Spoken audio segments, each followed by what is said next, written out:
Hi, this is Sahar Shunier, photojournalist and founding spokesperson of Stop Non-Consensual Experiments on All World Citizens. It is November 6th, 2018. It was polling day.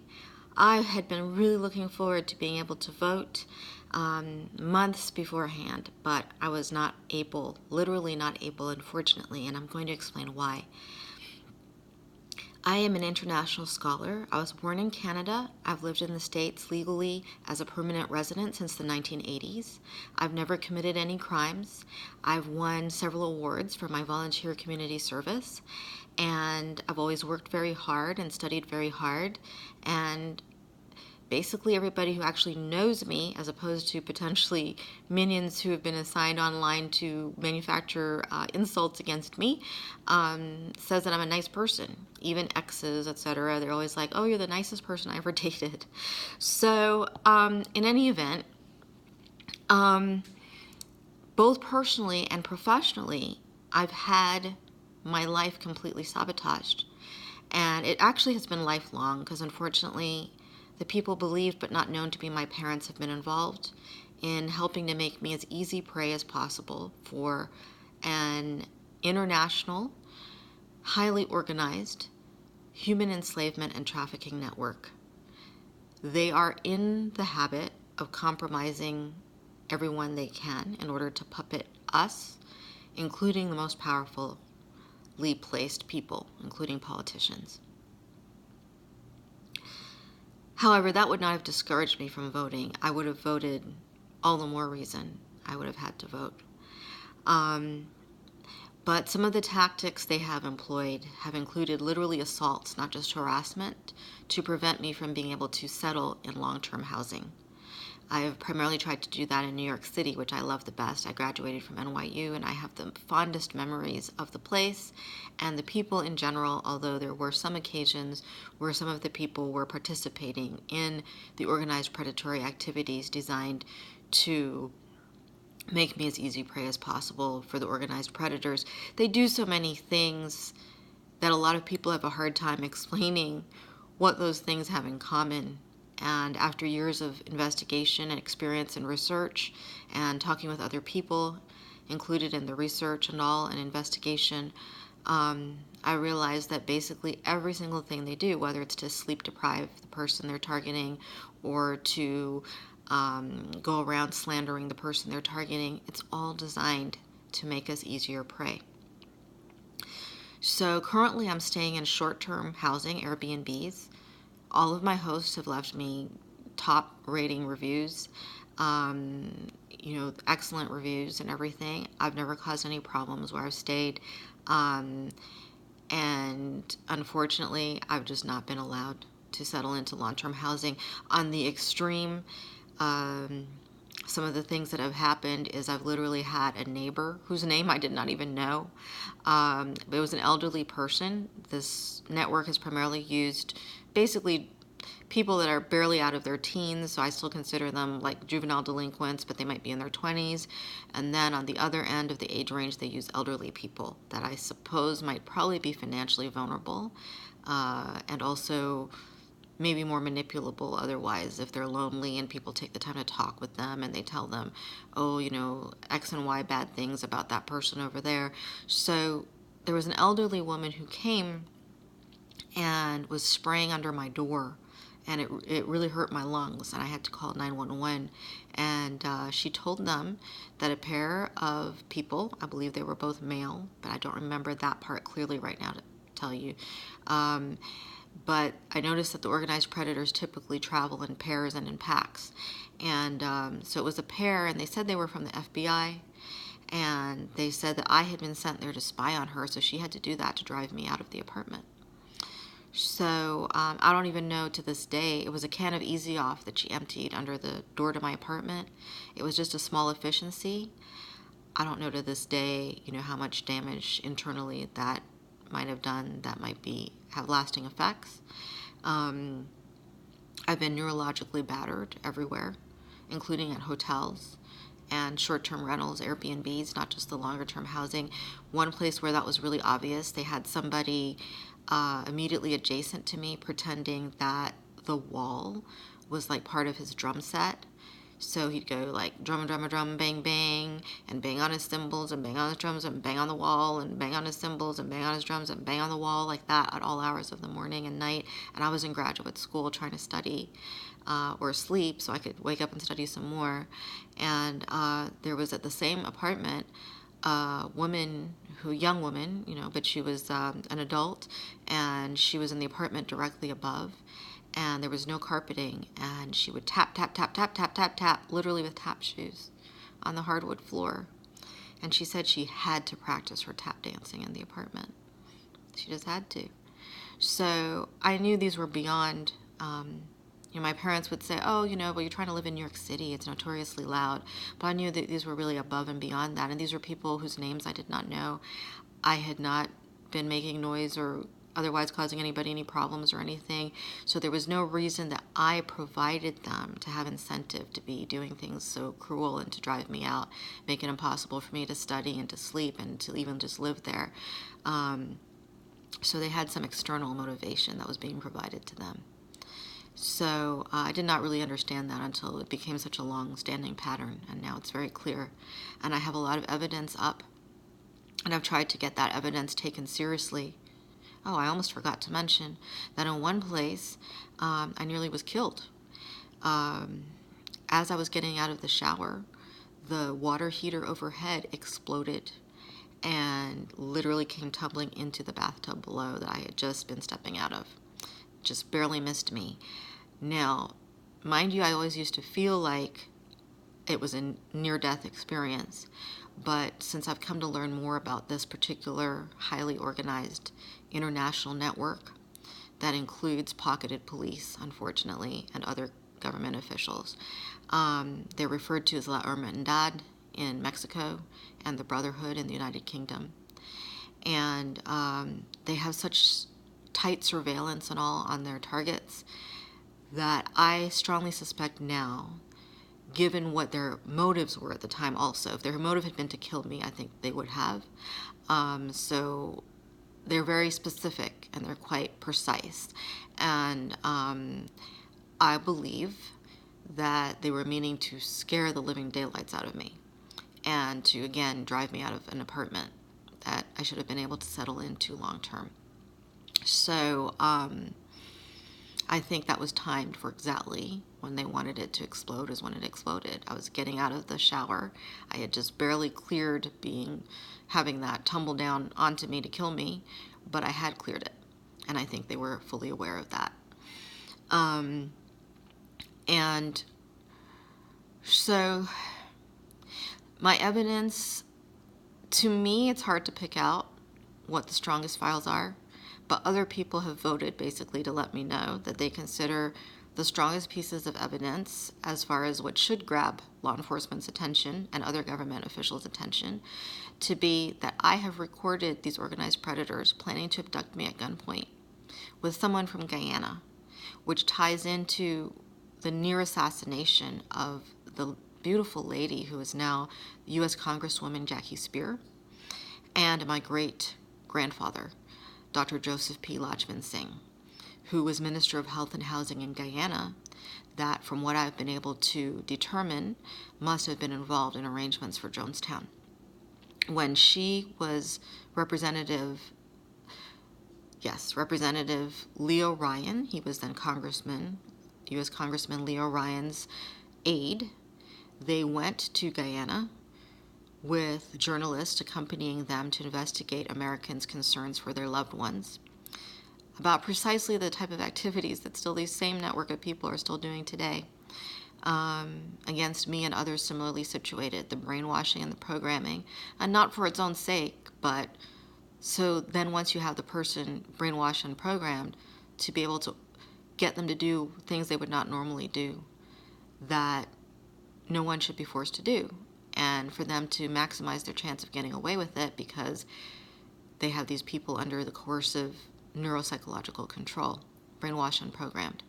So, and it involves a lot of abuse, including sexual abuse documented to include sexual abuse against children.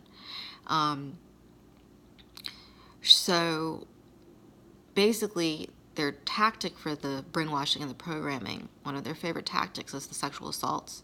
And I believe that's why I was targeted during my first year at university when I was 18, to be sexually assaulted by a serial rapist who's protected. He's been government protected from any kind of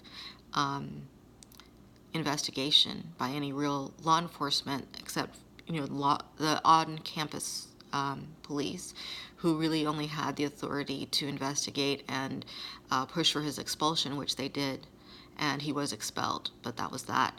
And in the meanwhile, my life, I've not been able to have my life professionally or personally because of these related activities. Because if it had just been that, any number of these things, and it had stopped, I would have been able to still get my life in order, because I'm a very resilient and hardworking person and a very positive-minded person.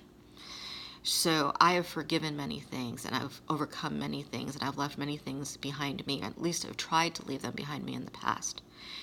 But the fact that these people have never been made to stop, and they've continued to escalate, and at one time even had a contract to end my life, at least that's a time I know about. I actually kind of wonder what I might not have known about. They said Dr. Five, it was Dr. Five, needed someone killed, and the person they were referring to is me. This was leading into, during, and coming out of 2007, 2006 through 2008. It was clear that people were actually trying to kill me. I'm not a paranoid person. You might wonder why I'm still alive. I hardly was going anywhere. They were trying to make it look like an accident. So the type of thing that was happening is when I was actually going anywhere, like to cross the street to get more groceries, a car would come out of nowhere, whipping around the corner, and, well, seemingly to me, out of nowhere. Clearly they'd been lurking there, stalking for the opportunity, and they'd come zipping around the corner, speeding up, trying their best to run me over, to do a hit and run. And there are at least some of these occasions have been witnessed by people. By this time, no, I was not wanting to go to authorities.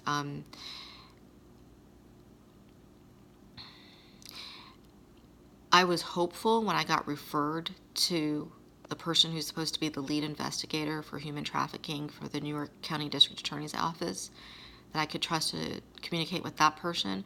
But apparently, from what I've heard, and this is video recorded evidence, a witness told me that it seems that person went behind my back and betrayed my trust and the public's trust of his professional responsibilities, and spoke to my parents that I explicitly told him were involved in the human enslavement and trafficking activities against me. And he was conspiring with them, is what I was told, to incarcerate me, manufacture something to incarcerate me. So, like I said, I'm going to try to make this one very short. So, because of all these activities, I haven't had a stable address that I could use to register to vote. So, and I'm sure that is all part of the reason they've kept me from a destabilized address as well. In fact, they tried to keep me from being able to reestablish New York residency, because they'd gotten me stuck in Alabama, where the politics are a lot worse for a minority female, and also the history of non-consensual human experimentation is worse, of cooperating agencies through that state.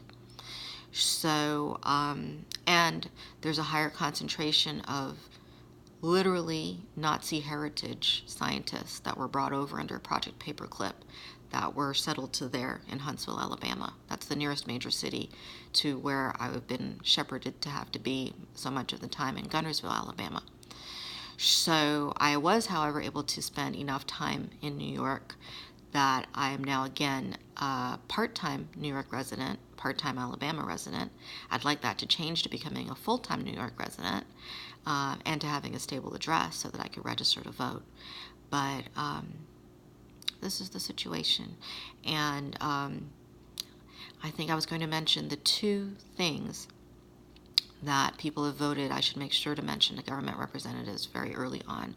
So one is I've recorded these organized predators not only attempting to frame me on multiple occasions, including, unfortunately, the people believed to be my parents, who are government-contracted neuropsychiatrists who are involved in behavior modification studies, including residential, live-in, 24/7.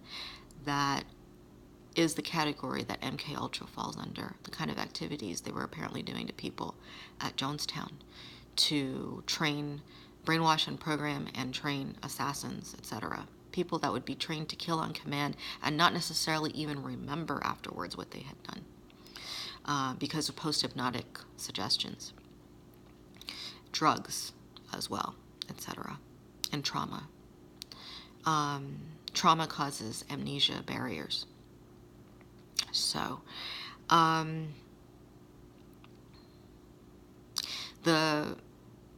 two of the things that I was able to record these organized predators meeting about is abducting me at gunpoint with somebody from Guyana.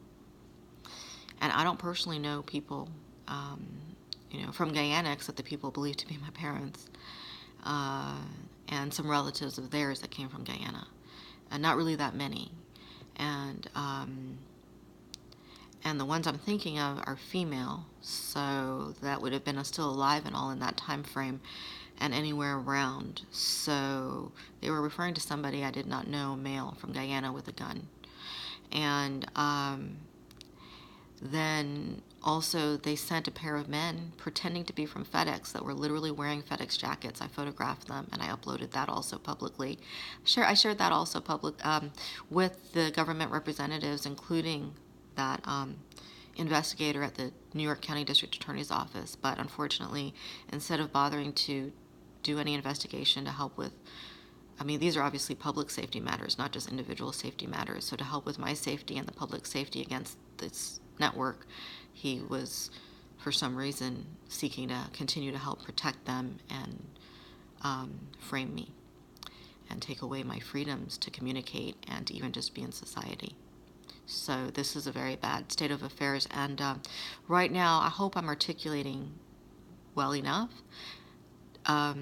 My head hurts really, really badly in the back left of my head, the Wernicke's area, the communications center that has been targeted badly, sometimes directly with literally a physical hit to my head, as happened when a pair of young men in their 20s, appeared to be in their 20s, were sent to do that when I was in university.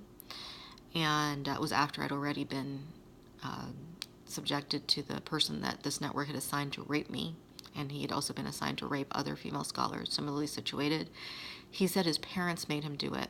I didn't believe or think that that could be possible at the time, but I now realize that he probably did feel that way, probably not for no reason. His mother was a partner at a law firm, and apparently she was focused on estate law. Like, these people value that kind of skill set very highly. Apparently they're into, quote, wealth redistribution. His father has specialized, apparently for DARPA, Defense Advanced Research Projects Agency, with U.S. Department of Defense contracts that are relatively covert, but overtly through the United States Navy. Aerospace Engineering and Weapons Division, which again is where the highest concentration documented of where the Nazi war criminal scientists were concentrated into, is in those categories. So probably relatedly, as far as with the people he works with and all, he specialized in pulse signals buried in noise. And I have extensive evidence that everywhere I've gone since then, since I was a teenager and was raped at 18 years old, and now I'm in my 40s, it's almost exactly 30 years later, I'm 47 now, I've continued to be neurologically battered and assaulted, if not directly physically, with a pair of men being assigned to hit me in my head as hard as they can when I'm trying to do the best I can as a university merit scholar to get through university independently. Then with the neurologically disruptive sound frequencies. And I have recordings of those sound frequencies, and I have recordings that show that other animals, not just like my pet dogs that people could say I might have influenced or might be reacting to me, but ducks in the pond in that downtown Toronto area and so forth, where I recorded ducks in the pond, they were affected also neurologically by these sound frequencies. And it sounds a lot like what's been happening. That area was right by Metro Hall and by the CBC, Canadian Broadcasting Corporation, targeted populations. So it sounds a lot like what's been happening to American diplomats abroad as well.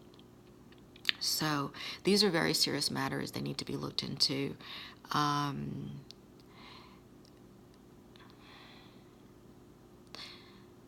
The BBC wrote an article that I quoted in my paper to the U.S. Senate Judiciary Committee with regard to the connected epidemic of sexual assaults on campus, connected to these human enslavement and trafficking activities targeting people with the protected serial rapist assigned to target us. In the supplemental citation section at the end of that PDF is referenced a BBC article that starts with, I'm going from memory, but they basically start with 60 years ago, the U.S. hired Nazi scientists to lead the way into cutting-edge technology, and these scientists are still leading the way today, but at a cost. I think I might not have gotten the exact quote right, but I know I got the gist right.